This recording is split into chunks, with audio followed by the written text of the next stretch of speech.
Oi, pessoal, tudo bem? Bom, eu estou aqui para agradecer a audiência do nosso programa da semana passada, que foi um sucesso com o Dr. Munir e a doutora Débora.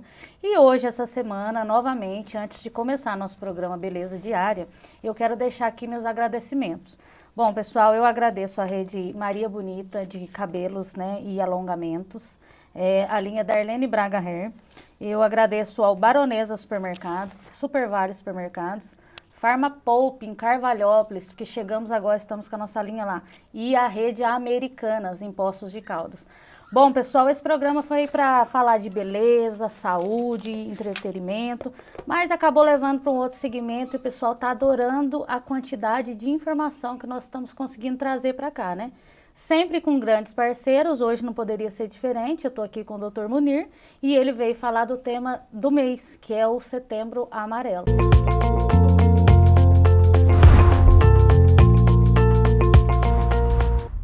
Tudo bem, doutor Munir? Tudo bem, Darlene? Como é que Prazer você tá? estar aqui. Tudo certinho? Tudo certo. Doutor Munir, eu queria que você começasse, então, falando para nós o que é o Setembro Amarelo, o porquê o Setembro Amarelo. Setembro Amarelo foi um evento criado numa parceria entre o Conselho Federal de Medicina e a Associação Brasileira de Psiquiatria, destinando o mês, todo o mês, desde 2014, para divulgação, prevenção ao suicídio e assuntos e temas relacionados à saúde mental e também psicoeducação. Entendi. Doutor Munir, o suicídio hoje ele é uma doença que ele atinge muitas pessoas? Muitas. Só para os telespectadores terem uma ideia, mais de 1 milhão de pessoas tiram a vida no mundo por ano. No Brasil, 12 mil pessoas por ano. É realmente um problema sério de saúde pública, muito preocupante. A cada 40 segundos, uma pessoa tira a vida no mundo. E o que leva a isso, doutor Munir, já que a vida, nossa, a gente tem que ter tanto amor pela nossa vida, o que leva uma pessoa a ter a coragem de tirar a sua própria vida? Exatamente, excelente pergunta. O suicídio, 90%, mais de 90% dos suicídios estão relacionados com transtornos mentais. Ou seja, existe um fundo genético envolvido e os principais transtornos mentais, que é a depressão, transtorno bipolar, abuso de álcool, drogas e esquizofrenia, são os que mais cometem suicídio. Então, o que leva? São esses transtornos não tratados, uma falta de informação, os tabus, os preconceitos, tudo isso leva a pessoa a cometer um suicídio. Ela também se sente desamparada, é uma pessoa que começa a ter pensamentos de que ela é um fardo para a família. Que ela não tem valor, que ela não tem valor. Sentimento de rejeição? De rejeição. Existe até um termo usado, né, no suicídio, que é essa ruptura de pertencimento. A pessoa passa a ter uma visão de que ela não é importante para o outro e que o outro também não é importante para ela. Ocorre essa desconexão com o mundo. É um fato assim muito triste, né? E uma pergunta minha, a depressão em homens, ela é um pouco mais grave do que em mulheres, já que o homem tem aquela resistência em lidar com sentimentos? Sim, eles têm mais resistência em procurar, né? Dispor, né? Dispor. As mulheres têm mais tendência a ter transtornos mentais, depressão ou outros transtornos. Os homens, eles têm uma resistência em aceitar mais e procurar ajuda. E muitas das vezes eles acabam indo para o álcool, para a droga, para poder suprir essa... Uma fuga. Acaba sendo um mecanismo mais de fuga. Ô, doutor, e como que a gente detecta que o nosso amigo, nosso colega está começando assim a ter sintomas de estar com uma depressão e pode vir a cometer o suicídio? Já que a grande maioria das pessoas que cometem suicídio tem algum tipo de transtorno mental, cabe ao familiar, ao amigo, ou quem vive próximo de uma pessoa, observar o comportamento dela. Essa pessoa começa a mudar o seu comportamento. De que forma? Isolamento. É uma pessoa que não quer ter contato social, não quer ter contato com a família. É uma pessoa que tem, assim, dificuldade em lidar com relacionamentos interpessoais, né, entre pessoas. Ela começa a deixar de fazer coisas que ela gostava de fazer antes e passa a não fazer, começa a dar alguns sinais, algumas palavras, né? Tipo? Tipo, a vida não tem sentido mais, né? As pessoas não se importam comigo, eu não faço diferença nesse mundo, para que eu vim para esse mundo? Ela vai dando alguns sinais. E as pessoas próximas têm que começar a identificar isso, aproximar, sem preconceito, acolher essa pessoa, ouvir, sem preconceito, ter uma empatia com o assunto e aos poucos ir mostrando que existe uma necessidade de procurar um profissional qualificado para tratar do assunto, que procure tratamento. Mas isso também não é regra, né, doutor? Porque às vezes a pessoa não apresenta nenhum tipo de sintoma desse. Eu já conheci casos de pessoas assim, extremamente felizes, que você conversa, tal, você vê que a pessoa está bem, depois do nada a pessoa vai e toma essa atitude. Também não é regra, né, esse comportamento. A pessoa pode também ter perfis diferentes. A maioria dos casos existe essa mudança de comportamento, sim. Entendi. Mas algumas pessoas podem Ocultar apresentar abafar algum seus sentimentos. sentimento diferente. E também tem aqueles casos, Darlene, como a gente falou que mais de 90%, em torno de 95% tem transtornos mentais. Aí você pergunta assim, e os outros 5%? São aquelas pessoas que não têm um motivo, podemos citar assim, alguma coisa de conteúdo político ou religioso, aqueles kamikazes lá do Japão, né? As outras pessoas os homens bomba do Oriente Médio, essas pessoas, elas aparentemente não têm depressão, não tem outra coisa, mas elas criam um ideal ali dentro daquela cultura e daquela forma de política, ou então até conteúdo religioso, acha que tá fazendo certo, né? que ele acha que ele vai se tornar um ídolo, né? Um ídolo Fazendo ali, ele isso. vai ficar marcado para sempre na... Ô, doutor Munir, mas quando a pessoa chega a um estágio desse que é muito triste, eu penso comigo que ela não quer se matar, ela quer matar o problema que está dentro dela, né? Então ela quer matar aquela situação que ela está vivendo, aquela dor. Exatamente. Porque, como a gente já disse anteriormente, a pessoa precisa ter muita coragem, né? Para fazer um ato desse e deixar tudo assim para trás. E, por exemplo, no seu consultório, né? Às vezes não é nem esse segmento, às vezes não é essa linhagem que você trabalha, mas quais os tratamentos que você direciona? A pessoa tem que ter um acompanhamento psicológico, entrar com medicação, ou chegar até uma internação, até voltar ao estado normal?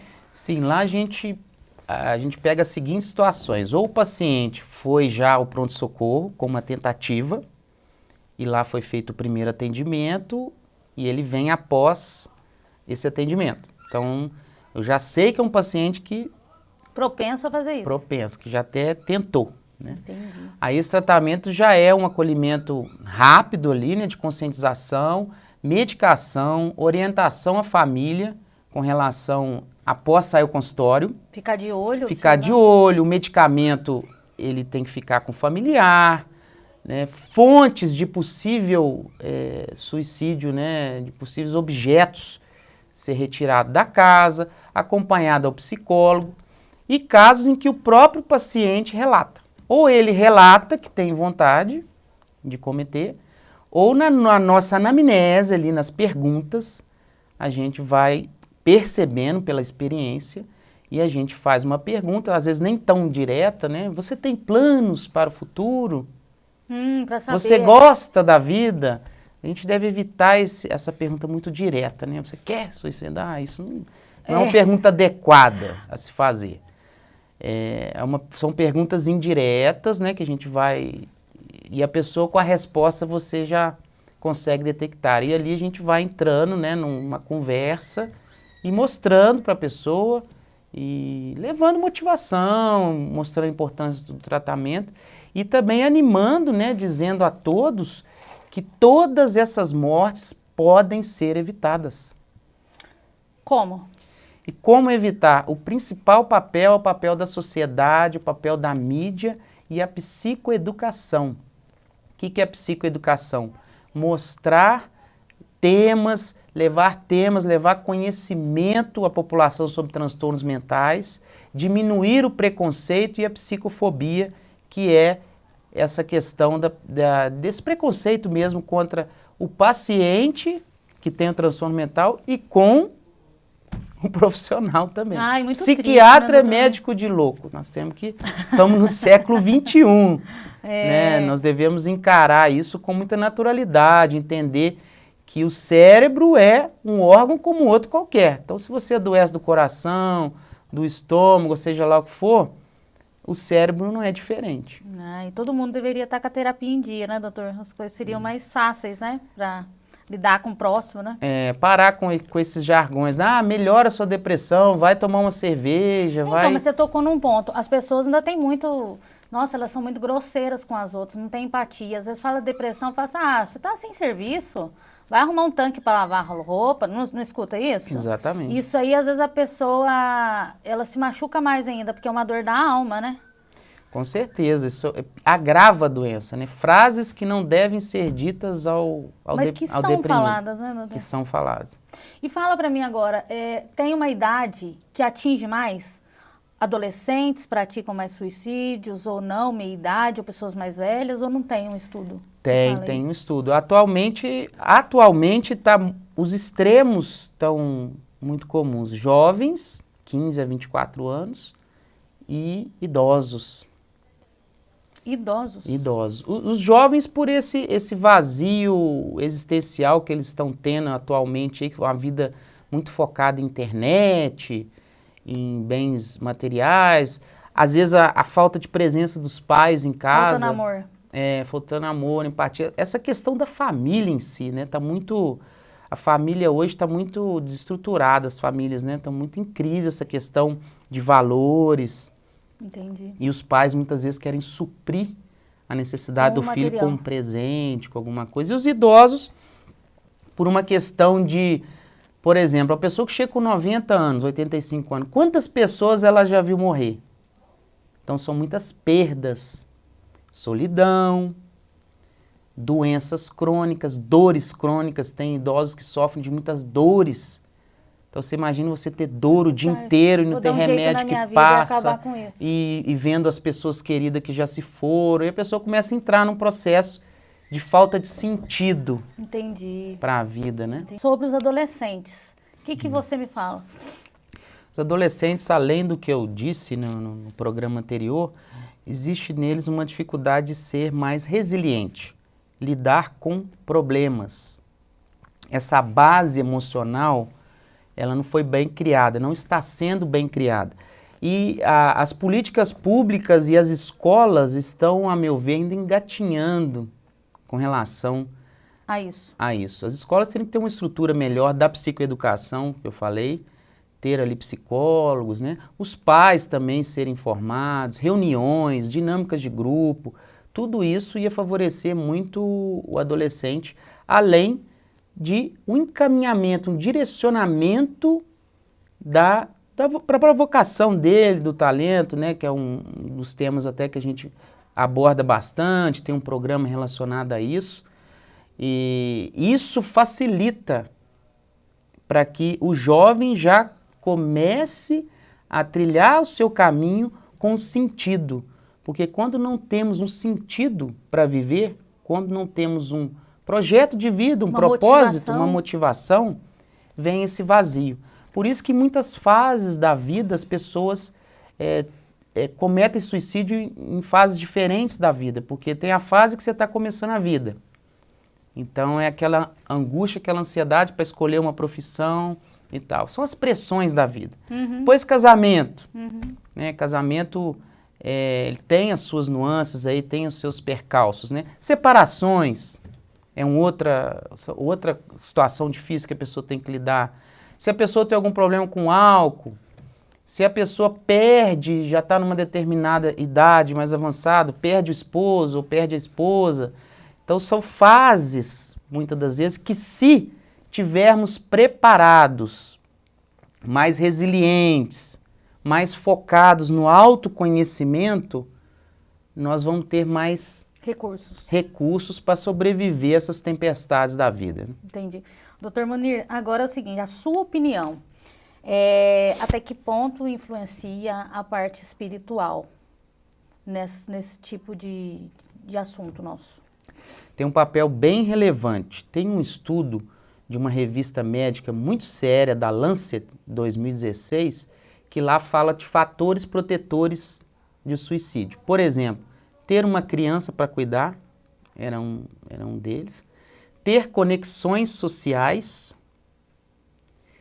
ter objetivo de vida e a última, religiosidade. Então, hoje é comprovado em estudos médicos, né, comprovado cientificamente que essa questão de religiosidade, que nós temos que respeitar cada um com a sua crença, né, com a sua escolha, tem um papel importantíssimo na questão da prevenção do suicídio. Por quê? Porque na religião você começa a encontrar um sentido, né? Você se fortalece, você tem essa conexão, né, de autotranscendência, e isso favorece muito em toda essa questão. Entendi. E tem algum número para que as pessoas que às vezes estão passando por esse momento, para que elas liguem e encontrem um apoio, uma pessoa para escutar elas do outro lado? Sim, existe o Centro de Valorização da Vida, que está em parceria com o Conselho Federal de Medicina e com a Associação Brasileira de Psiquiatria. Número 188, lá tem profissionais 24 horas para atender as pessoas, e é o ano todo, não é só no mês de setembro. Entendi. Doutor Munir, agora para o pessoal que está em casa, você como médico, já muito conhecido aqui em Pouso Alegre, em toda a região, eu quero que você ensine algumas dicas para quem está passando alguma depressão ou esses pensamentos perturbadores aí em casa. O que a pessoa pode fazer? Algum exercício mental, alguns comandos que ela pode enviar para o cérebro e buscar ajuda, alguma coisa desse tipo? O primeiro passo é a pessoa se valorizar, procurar se conhecer melhor, entender os seus sentimentos. Muitas pessoas, Darlene, não se permitem ver o que está sentindo, vive só para fora, trabalhando. Então começa a se perceber mais, começa a praticar autocuidado, gostar de você, e à medida que esses sentimentos vão vindo, esses pensamentos, a pessoa começa, por exemplo, uma dica, ligue para uma pessoa que você gosta muito e converse com ela. Pode ser um parente, pode ser um amigo, e fale sobre isso. Outra dica, ligue no Centro de Valorização da Vida. Não estou bem? 188, liga, vou ter um profissional lá para te acolher, para conversar e procurar ajuda. Bom, gente, é um assunto hoje muito delicado, mas que deve ter toda a atenção. Hoje foi muito bacana o nosso programa, porque eu tenho certeza que ele vai atingir você, que às vezes está em casa, está precisando ouvir isso. Esse trabalho que o Dr. Munir faz aqui comigo no programa é um trabalho social, em prol de estar auxiliando de alguma maneira a fazer você viver melhor. Então, Dr. Munir, eu queria que você falasse nesse momento da pandemia que ainda estamos vivendo ela, né? Temos fé que logo vai passar, mas nesse momento acontece mais casos de suicídio por conta do isolamento e por conta até daquele estresse que a pessoa está vivendo? Com certeza, a pandemia, o que mais está sendo afetado na pandemia, com certeza, é a saúde mental, né? Nunca foi tão importante cuidar da saúde mental como nesse momento. As pessoas começaram a valorizar isso porque realmente sentiram na pele as consequências emocionais que a pandemia causa. Na pandemia, com esse medo irracional, com essa coisa toda que acontece, a pessoa começa a disparar gatilhos mentais negativos de insegurança, de medo, de incerteza, e aquela pessoa que já está deprimida, por exemplo, esse processo acelera. Então, aquela pessoa que tem tendência a beber, ela começa a beber mais. As mulheres, principalmente, que as mulheres têm uma necessidade muito grande ali, né, de se arrumar, de beleza, e elas começam a ficar sem sentido ali para sair, para se arrumar, e fica em casa, começa a vir o vazio. Tudo isso acelera o processo do ser humano se sentir mais para baixo, com a autoestima mais baixa, de ter tendência a compulsões, de ter tendência a vícios, né, os vícios exacerbarem mais. E a própria estrutura familiar também. Muitas das vezes estava tendo muito conflito em casa, mas as pessoas estavam trabalhando, estavam saindo, e essa coisa de ficar mais em casa, os problemas começam a aparecer. Por outro lado, é uma oportunidade a todos de alinhar todas essas arestas que estão atrapalhando o dia a dia. Deveríamos ter esse olhar na pandemia, ao invés de ter esse olhar mais negativo. E, doutor, então, até as pessoas mais velhas, que geralmente vendo tudo isso, muita gente, essa doença, ela acaba atingindo, né, mais a terceira idade, né, Sim. Pessoas mais debilitadas, e às vezes elas começam a criar esse pensamento de morte, né, por conta de estar vivendo esse cenário. As pessoas mais velhas, que eu digo. O que você me fala? Sim, as pessoas mais velhas, Ela cria um pânico, né, medo de morrer. Criam um pânico e muitas delas podem até acelerar esse processo. Às vezes a pessoa já estava, né, com um pensamento e isso pode acelerar. É bom orientar as famílias que fiquem bem próximo desses idosos, né?